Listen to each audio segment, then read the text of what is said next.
중장기적으로 뭐 최소 2, 3년에서 5년, 10년, 20년 이상 이렇게 2차 전지 섹터에 투자하겠다고 생각하신 분들은 이런 신호들을 놓치시면 안 되는 거죠. 네.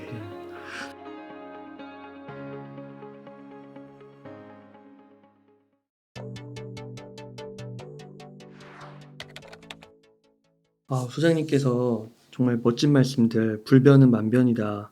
또 백척간 불변, 만변. 불변, 그러니까 네. 네, 그게 뭐냐면 네. 그러니까 정확하게는 이렇더라고요. 이 불변, 만변인데 불변으로서 예, 대응하는 거죠. 예. 네. 우리가 주식은 예측하는 게 아니라 대응하는 거라고 하잖아요. 네. 예. 그래서 불변, 불변으로 예, 만변, 것으로. 예, 천변 만하를 대응하는 것이다. 이런 뜻이고요. 네. 네, 또 백척간도 진일보라고 또 멋진 말씀 많이 해주셨는데 네. 조금 그러면은 좀 너무 현실적인 얘기긴 한데 한번 여쭤보겠습니다. 그러면요, 소장님 지금 그래도 오늘 이렇게 진짜 2차전지 ETF가 거의 상한가만큼 찍고 뭐 에코프로, 뭐 포스코홀딩스도 많이 오르고 에코프로비엠, 포스코피처럼 다 많이 올랐는데요. 바닥은 그럼 나왔다고 봐야 되는 걸까요? 예, 뭐 에코프로 BM 기준으로 하면 20만 원 아래로 갔을 때, 예, 그때가 저는 바닥이라고 생각했고요.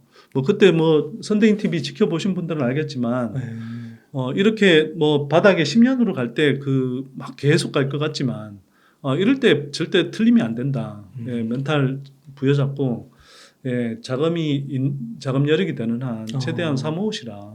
그런 말씀을 제가 드렸고요. 예, 그때 사모으신 분들은 지금 당장 뭐 이미 달달한 수익을 저는 내고 있을 거라고 생각하고, 그 다음에 오늘 사실 공매도 금지 때문에 주가가 많이 올랐는데, 이거는 한편으로는 생각해 보셔야 될 게, 지금 공매도 잔고가 어마어마했잖아요. 네. 에코프로 BM, 뭐 LG엔솔부터 해서 포스코 퓨처엠, 포스코 홀딩스 다 어마어마했잖아요. 그런 종목들 위주로 다 상한가 또는 뭐 상한가에 준하는 수준까지 올랐잖아요. 왜 그랬을까? 공매도, 그러면 이제 지금 앞에서 이제 공매도 포지션을 잡아놓던 사람들 입장에서 봤을 때, 이걸 예를 들어서 이 회사가 정말 펀더멘털이 엉망이어서 계속 나락갈 것 같다. 그러면 오늘 같은 장에서도 쇼커버 안 했겠죠. 근데 제가 볼 때는 상당수의 어떤 공매도 포지션 잡아놨던 세력들이 저는 쇼커버 들어왔다고 보거든요. 네. 왜 들어왔을까? 예. 지속적으로 이게 정말 이 회사들이 실체도 없고 거품 덩어리인데, 예. 그 성장성도 없는데, 그냥 진짜 자기네들이 생각해도 정말 형편없는 종목들이어서 그냥 찍어 눌렀는 게 자기네들이 맞았다고 생각하면 그 포지션 안 바꾸겠죠. 그쵸. 근데 아직 뭐 이제 오늘 막 장이 끝난 상태에서 지금 방송하기 때문에 제가 뭐 확인할 수는 없지만 굉장히 많은 저 공매도 세력들이 포지션을 바꿔서 이제 쇼커버 들어왔을 거거든요. 네. 네. 그건 무슨 뜻일까? 스스로도 생각하기에 이게 뭐 단기적으로는 몰라도 공매도 금지 기간 그 내년 상반기까지를 이겨내면서까지, 예, 계속 이 숏 포지션을 뒀을 때 자기네들이 이거 손실이, 예, 더 커지지 않을까. 네. 그래서 지금이라도 그냥 쇼커버 들어가자. 네. 이런 생각을 많이 했겠죠. 네. 예. 그래서 저는 상한가 같다고 생각합니다. 네. 이게 그래서 단순히 예를 들면 공매도 금지에 한호한 개인 투자자들의 힘만으로 그냥 상한가를 갔다. 오늘 뭐 외국인 순매수 엄청나더라고요. 네, 되게 그러지 않았을 거고요. 네. 그리고 한편으로는 그렇죠. 뭐 이렇게 이제 이런 예상이 되면, 네. 그러면 같은 기관이나 외국인들 입장에서도 숏 포지션 있는 주체들이 당장 쫄릴 거 뻔히 아는데, 그럼 이거는 그냥 뭐 개꿀이네 하고 엄청 밀어붙였을 거예요. 그래서 뭐 어마어마한 순매수가 나온 것일 거고. 네. 예, 그게 다 보이는데 뭐. 예. 그러니까 근데 이걸 한번 생각해 보셔야 되는 게, 그러면 이게 정말 정상적으로 그냥 우리가 공매도라는 것이 가격 발견 기능이 있다라는 것이고, 그래서 이게 정상적으로 정말 거품이 있고, 예, 정말 뭐 주가가 진짜 쉽게 말해서 택도 없는 종목들이 주가가 괜히 부풀려져 있었던 거라면 공매도 금지한다고 해서 이렇게까지 주가가 다시 바로 뭐 순식간에 반등하겠는가? 네. 이걸 생각해 보셔야 되는 거죠. 그러니까. 그만큼, 예, 어떤 세력들에 의해서 인위적으로, 예, 의도적으로 눌려 있었다. 그리고 그게 용수철처럼 오늘 튀어오른 거다. 뭐 이런 이야기가 저는 된다고 생각하고 하는 거고요. 그리고 한편으로 오늘 또 생각해 봐야 될 게 우리가 공매도의 대차 상환 기간이 사실 무제한이잖아요. 네. 그러니까 이게 제한 기간을 두는 게 얼마나 중요한지를 또 생각해 볼 필요가 있는 거죠. 네.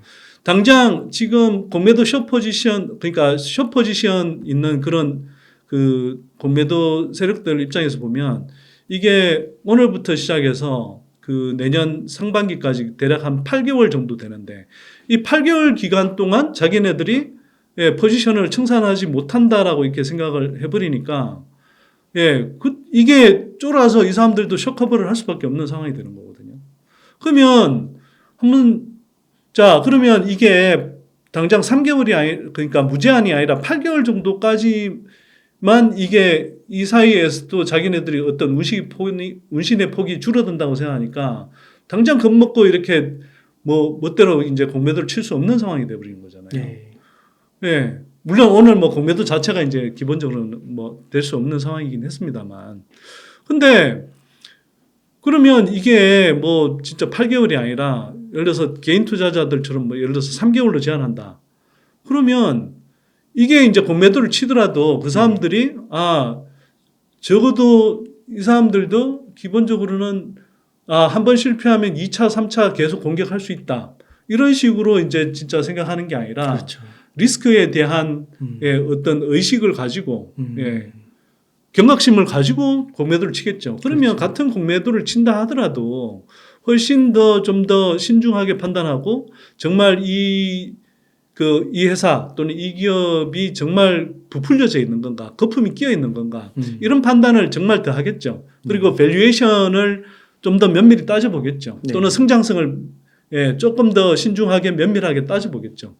근데 그게 아니라 지금 한국에 있는 그 국내 증권사들이든 외국인들이든 지금 기본적으로 공매도를 치는 어떤 나쁜 버릇이 뭐냐면 기본적으로 그냥 웬만큼 올랐다 그러면 무조건 얘는 올랐으니까 이제 그리고 기본적으로 자기네들이 모멘텀 플레이를 한다고 생각하기 때문에 예. 그래서 그리고 또 한편으로는 뭐 국내든 국외든 리포트를 내면서 자기네들이 시장을 웬만큼 주무를 수 있다고 생각하기 때문에 예. 일정한 시점에 자꾸 이제 뭐 웬만큼 올랐다 그러면 이제 무조건 공매도 숏 포지션을 잡아버리고 또는 한편으로는 자기네들이 내는 어떤 리포트 같은 것들 이런 것들을 가지고 계속 이제 또 막 시장에 예, 그 얼음장을 놓으면서 예, 그러면서 이제 그 주가를 떨어뜨린단 말이에요.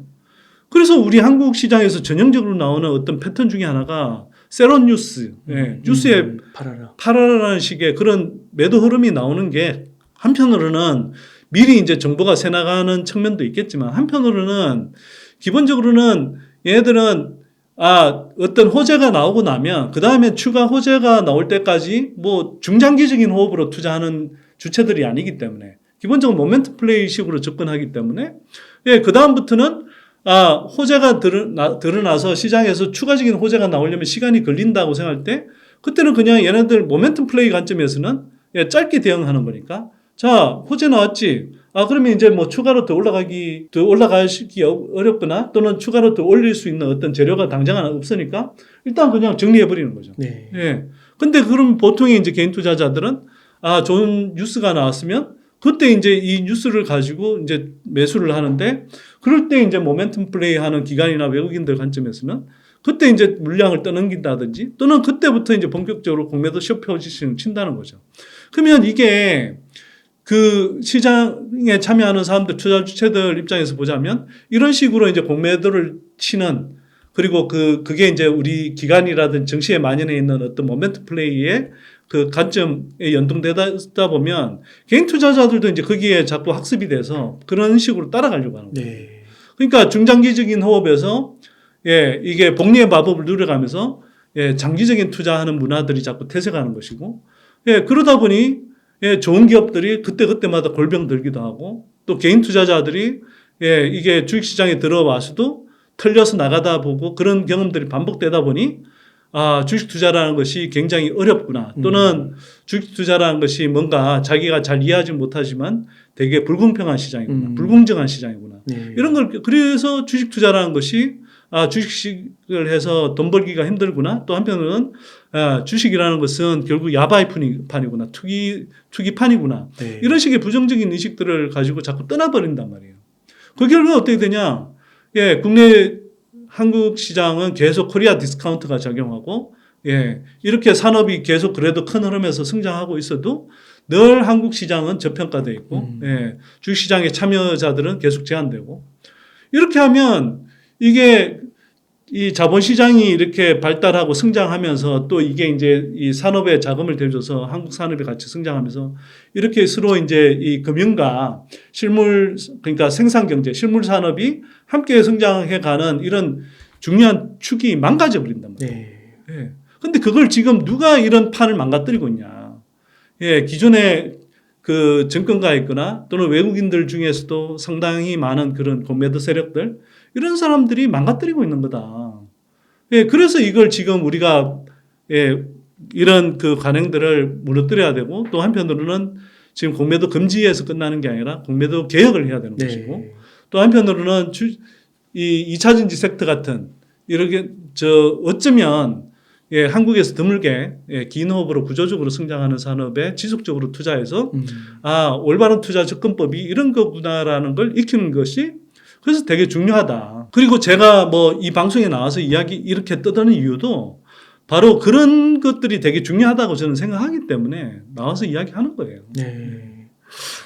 그런 것 같습니다. 진짜 선대인 소장님하고 몇 분 이렇게 하고 정말 그 뭔가 주식 투자라는 게 무엇인가 정말 그 문화를 근본적인 부분에서부터 보시고 개선하려고 하시고 고치려고 하시는 것 같습니다. 진짜로.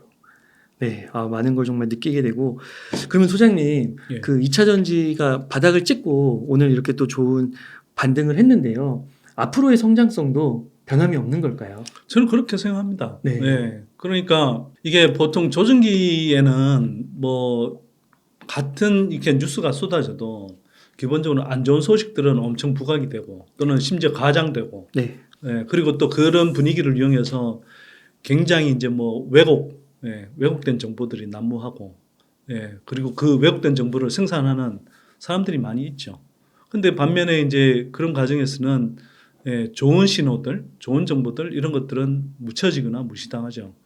그래서 대표적으로 얼마 전에 LG엔솔의 그런 뭐 실적 발표 컨퍼런스 콜을 들어보면 네. 거기에는 부정적인 이야기들도 분명히 있었죠. 예, 예를 들면 뭐 LG엔솔이 그 이야기를 했었는데 내년 전망에 대해서 뭐 올해보다 내년에 그 실적 성장률이 좀 둔화될 것 같다. 뭐 이런 이야기들을 했어요. 그런 건 어찌 보면 좀 부정적으로 들릴 수도 있지만 한편으로는 아니 대부분 경기 후퇴를 걱정하고 또는 실적 악화를 걱정하는 이 상황에서 성장률 그러니까 실적이 역성장한다는 게 아니라 성장률이 올해 이렇게 성장했다가 내년에 뭐 조금 그 성장률이 둔화될 것 같다는 식의 이야기를 하는 정도를 가지고 이게 정말 그러면 구조적 성장 흐름이 꺾이는 거냐 이 생각을 해보셔야 되고요. 그리고 또 한편으로는 그 이야기가 나왔음에도 불구하고 또 되게 중요한 메시지들은 뭐냐면 그동안 계속 이야기했던 중국의 LFP 배터리가 한국 뭐 배터리 산업을 뭐 이렇게 한국 배터리 산업에 굉장히 큰 위협이 된다. 중국 LFP 배터리가 오히려 뭐 대세를 장악할 수도 있다. 뭐 이런 식의 노이즈들이 끊임없이 나오지 않았습니까? 네. 근데 제가 뭐 계속 이야기했던 것은 뭐냐면 중국 LFP 배터리는 기본적으로 전기차향으로 적합하지 않으나 그럼에도 불구하고 단기적으로 왜 이렇게 확대되는 것 같은 흐름이 보이냐 하면 기존에 상대적으로 이제 좀 뭐 그 고가 차량을 구매할 수 있었던 고소득 구매층 중심으로 해서 전기차 시장이 초기에 형성되고 정부 보조금이 이제 뭐 투입되면서 이제 성장하긴 했으나 이제 이 구간을 좀 벗어나서 이른바 볼륨 시장, 중저가 시장부터 해서 뭐 엔트리 레벨까지 그렇게 이제 이 시장이 확대돼야 되는, 본격적으로 확대돼야 되는 국면에서는 이게 이제 전기차 가격이 낮아지면서 한편으로 어느 정도 좀 낮아지고 또 한편으로는 다양한 가격대의 그런 전기차들이 그리고 굉장히 좋은 디자인의 좋은 어떤 그 지금 내연기관 차처럼 다양한 구색을 갖춘 그런 라인업들을 완성차 업체들이 내놔야 되는데 아직 그러지 못하고 있는 상황이죠. 근데 당장은 한편으로는 이 저변을 확대해야 되는 상황에서 그 배터리 가격이 아직은 이제 뭐 그만큼 싸게 팔 수 있는, 예를 들어서 지금 당장 뭐 2만 불대, 달러로 따지면 2만 불대, 3만 불대 그런 전기차들을 내놓기에는 이 한국의 이제 배터리들은 상대적으로 고가이고 네. 그 완성차 업체들 입장에서는 뭐 당장은 이제 전기차 생산 규모의 경제가 안 되기 때문에 지금은 생산할수록 오히려 이렇게 역마진이 생기는 그런 경우들도 많기 때문에 예, 그 한국의 이제 고가 배터리를 다 채택할 수는 없는 거거든요. 네. 그래서 일시적으로 LFP 배터리 같은 저가 배터리를 사용하는 겁니다. 근데 그것도 뭐 기본적으로는 뭐 중국에 진출해 있는 뭐 유럽 업체들 중심으로 또는 테슬라가 이제 뭐 테슬라의 이제 모델 3처럼 이 테슬라가 이제 기본적으로는 테슬라는 사실 전기차 판매뿐만 아니라 그게 자동차에 있는 소프트웨어를 팔아서도 사실은 구독 수익도 올리는 기업이잖아요. 네. 그리고 그걸 목표로 하는 기업이고. 그러니까 사실은 저가로 팔더라도 이걸 최대한 저가 시장까지 최대한 다른 완성차 업체들이 그 덤벼들기 전에 네. 최대한 이제 많이 깔아서 네. 네. 그래서 이제 나중에 다양한 형태의 그런 수익을 올릴 수 있는 저변을 만드는 게 중요한 기업이기 때문에 올해 이제 물론 이제 뭐 가장 큰 중국 시장부터가 공급 과잉 상태이기도 했지만 그래서 이제 그 가격을 대폭 낮춰가면서 이제 저가로 내려가는 거거든요. 그럼 저가로 내려갈 때 저가 시장을 웬만큼 선점해 놓기 위해서 당장 LFP 배터리 같은 것들 이렇게 이제 채택을 했던 거죠. 네. 예. 근데 이 흐름이 지속적으로 할까? 근데 거기에 대해서 굉장히 반격을 뭐 한국 업체들이 곧 할 거다라는 아주 명확한 신호를 준 게 LG엔솔이 이제 발표를 하면서 LFP 배터리 우리 2026년 되면 충분히 양산한다. 25년부터는 그리고 뭐 기본적으로는 이렇게 뭐 웬만큼 개발 양산하고 그 다음에 26년부터 본격적으로 양산해서 대응한다. 뭐 이런 이제 발표들을 했단 말이에요. 네. 그뿐만 아니라 그 하이니켈뿐만 아니라 그 미드니켈 예, 또는 하이망간 뭐 이런 계열의 예, 그런 배터리들을 지속적으로 생산해서 예, 그 굉장히 폭넓은 어떤 전기차 라인업에 대응할 수 있도록 하겠다라고 발표했고 또 한편으로는 그와 관련해서 그냥 우리가 하겠다는 게 아니라 이와 관련해서 많은 완성차 기업들 다수의 완성차 기업들이 관심을 갖고 예, 어떤 그 계약 협의를 하고 있다. 이런 이야기들을 했단 말이에요. 네. 아니, 그런 것들은 사실은 이걸 메가 트렌드라는 관점에서 그리고 긴 호흡으로 보는 저 투자자 입장에서는 굉장히 중요한 정보이고 사실 굉장히 굿뉴스거든요. 네. 그런 것들은 다 무시당하는 거죠. 네. 특히 국내에서 무시당하는 그런 좋은 소식들이 무시당하는 이유는 이런 거예요. 모멘트 플레이에 익숙해 있고 당장에 이제 뭐 어떤 한 달 후 또는 당장의 다음 분기 뭐 네. 이런 식으로만 주로 보는 데 익숙해져 있고 그때 동안 뭐 주가가 오를까 내릴까 이런 관점에서 주로 투자하는 그 투자 주체들이 대부분이고 그 사람들이 주로 큰 손들이다 보니 사실 단기적으로 내년에 조금 뭐 성장률이 약간 둔화할 것 같다. 이런 것들은 엄청나게 반응하면서 그리고 또 그런 것들을 부각시키면서 사실은 중장기적으로 정말 예, 중국 LFP 배터리가 태조할 수 있고 한국 배터리가 그 중저가 시장에 폭넓게 대응할 수 있는 그런 굿뉴스에 관해서는 초점을 안 맞추는 거죠. 예. 그러니까 근데 저처럼 뭐 중장기적인 호흡으로 투자하는 사람들 이런 사람들 입장에서 보면 그런 게 얼마나 좋은 뉴스이고 주목해야 될 소식인데요. 또 싸게 살 기회가 됐어요. 네. 그리고 또 마찬가지로 이야기 나온 것들은 ESS용으로도 배터리 그 수요가 계속 늘어나고 있는 거로. 예, 그게 뭐 예를 들어서 LG 엔솔이 미국 애리조나에 예, 그 생산 캐파 구축하는 거, 뭐 이런 것들. 그 다음에 한편으로는 뭐 삼성 SDI가 지금 그 울산에 그 공장을 생산 캐파를 새로 구축하겠다 이런 소식도 있었거든요. 네. 그거 주목한 투자자들이 별로 없을 텐데, 예, 그런 이야기들. 그리고 거기서 ESS용 배터리 만들겠다. 뭐 이런 이야기 한 거.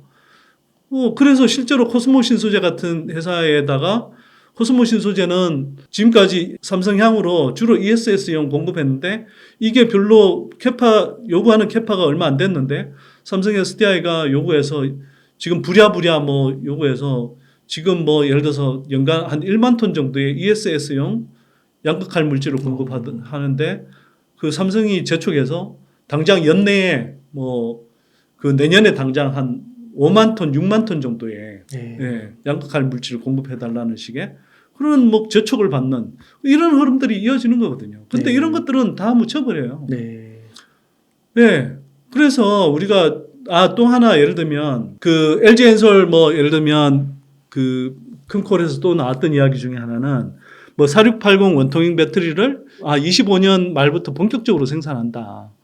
그러면 4680 원통형 배터리를 본격적으로 생산한다 그러면 사실은 4680 원통형 배터리는 향후 한 10년 동안에 시장 사이즈가 지금보다 몇십 배 이상 성장하는 그런 배터리 영역이 되는 거거든요. 그럼 수십 배 성장하는 그 원통형 배터리 시장의 본격적인 성장을 예고하는 그 뉴스란 말이에요. 그럼 거기에 예를 들어서 수혜 입는 기업들이 또 나오지 않겠어요? 그렇죠. 그러면 예를 들면 그 뭐 전에 이제 제가 말씀드렸기 때문에 찾아보면 나오겠지만 예를 들어서 그 원통형 배터리에 들어간 니켈 도금 강판을 생산하는 업체가 있단 말이에요.